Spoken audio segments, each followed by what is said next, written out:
জীবনে কখনো হতাশ হবেন না। জীবনে যাই হয়ে যাক না কেন কখনো হতাশ হবেন না। মনে রাখবেন আল্লাহ আপনার রব, আল্লাহ আপনার সাথে আছেন ইনশাআল্লাহ। এই সমাজ আপনাকে যেভাবে শেখায়, কিভাবে শেখায়, এই যে স্কুল, কলেজ, ইউনিভার্সিটি, চাকরি, বিয়ে, সন্তান প্রতিপালন, আর তারপর ইন্না লিল্লাহি ওয়া ইন্না ইলাইহি রাজিউন, এই তো শেখায় নাকি?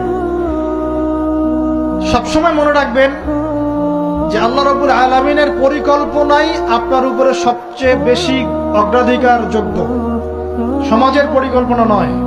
পরিবার আপনাকে চাপ দিচ্ছে, চাকরি পাস না, পড়াশোনা করিস না, হ্যাঁ পড়াশোনায় কেন তুই 80 নম্বর পাইলি না, কেন চান্স পেলি না, কবে চাকরি পাবি, কবে আমাদেরকে দেখবি, খাওয়াবি, পড়াবি, এই যে চাপগুলো চারপাশ থেকে আসে কিনা, এতে করে অনেক যুবক দেখা যায় মাদকাসক্ত হয়, অনেকে দেখা যায় আত্মহত্যা করছে, ইদানিং করছে কিনা ভাই?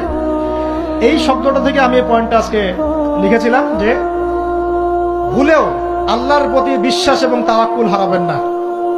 সমাজ যেভাবে শেখায়, সমাজ চারপাশে যে চাপ আপনাকে দিচ্ছে, এই চাপে নিজে গা ভাসিয়ে দিবেন না। আপনি আল্লাহর কাছে দোয়া করবেন, আল্লাহর কাছে পথ চেয়ে নিবেন এবং আল্লাহর প্রতি তাওয়াক্কুল ভরসা করবেন, কখনো আত্মহত্যার পথ বেছে নিবেন।